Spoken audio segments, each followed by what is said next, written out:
Thank you for joining Wars of the Rosies, and this is New Worlds for Our Educational System to Conquer by Soror Jennings. An article from Rosicrucian Digest, Volume 16, Number 4, May 1938.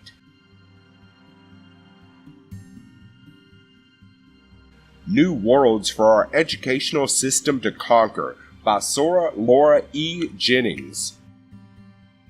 It has been stated that the aim and purpose of our educational system is to produce a more abundant life. Sure, we all thrill at the thought of working towards such a splendid end, but the day in which we find ourselves has become somewhat disillusioned.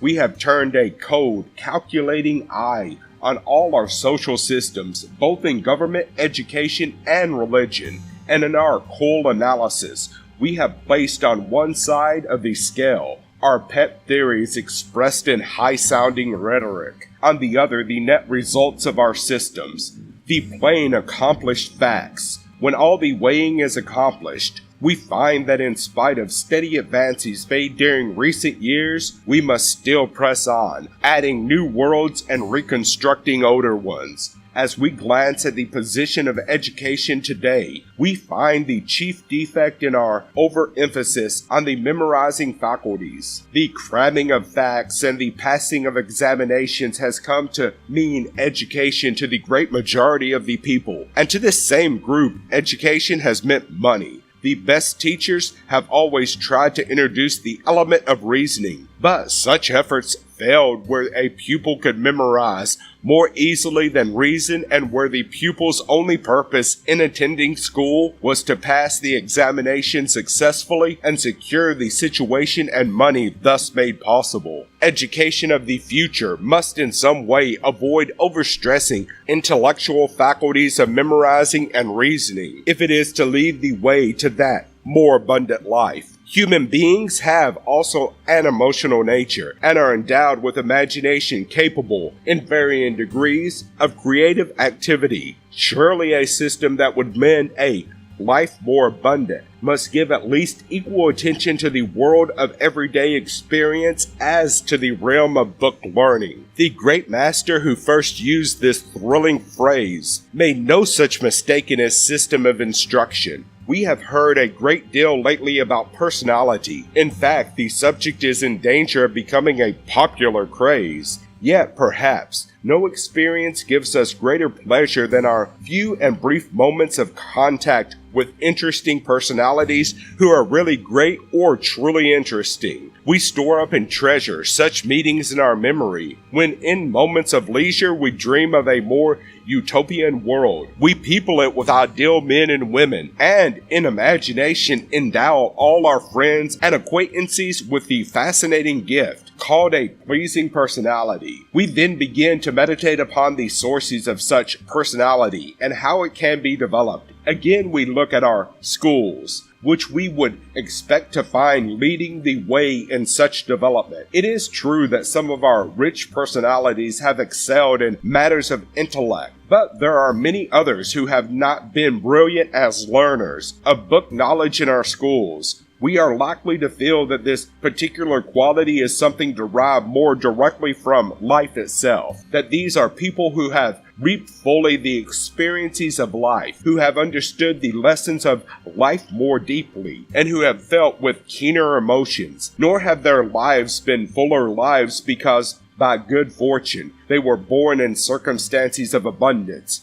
Indeed, more often the opposite has been the case, and only by use of imaginative powers, coupled with hard work, have they expanded the narrow limits of early life and risen above circumstances that would have left others embittered and utterly crushed. These people have that ready understanding and sympathy which all the book learning in our educational system cannot produce. How often do we listen to educated men using in their addresses such terms as love or imagination, only to feel that they have merely become familiar with the term by looking it up in the dictionary and fitting it into a discourse full of other terms similarly memorized from a dictionary? Let us look at the quality of imagination. Do our educational authorities really understand what imagination is? Probably only a small minority do, although nearly every text on the subject of education will deal at length on the necessity for fostering this valuable gift. But how do we account for the well-known fact that so many children around the age of 9 can write quite promising poetry,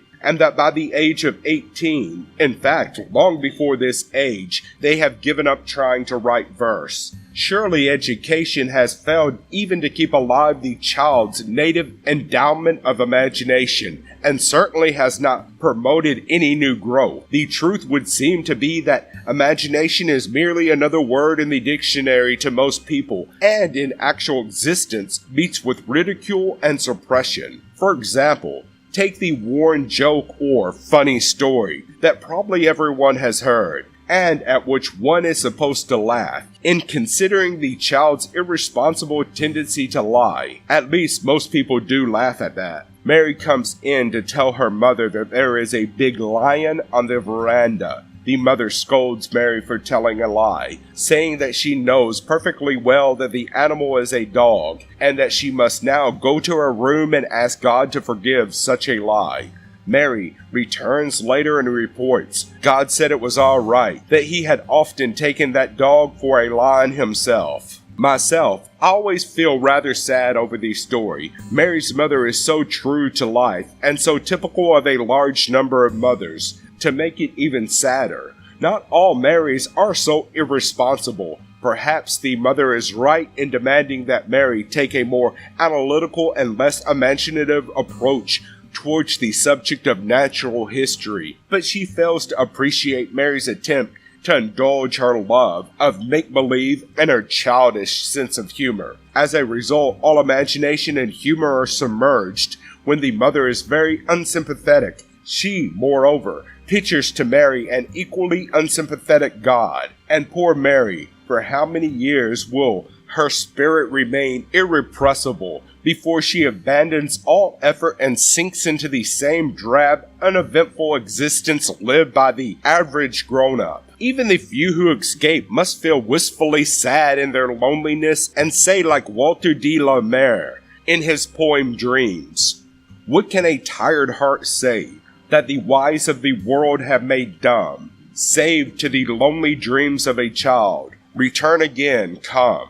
If our educationalists cannot learn the error of their systems from the evidence that is always before them, they might at least go back to the teachings of the man who coined the beautiful phrase, "life more abundant." They will find that he once placed a child in the midst of his listeners and told them to become as little children. The reason was surely not that the child's intellect had attained some encyclopedic proportion. He must have had in mind other qualities. It is these other qualities that our world still needs to learn to appreciate. We will then remember when planning our school courses that children have an emotional life as well as an intellectual, that we learn from actual life as well as from books, and that imagination is a priceless endowment to be protected and cared for as carefully as at present we safeguard the eyesight or hearing of our children. We would then be approaching that goal of a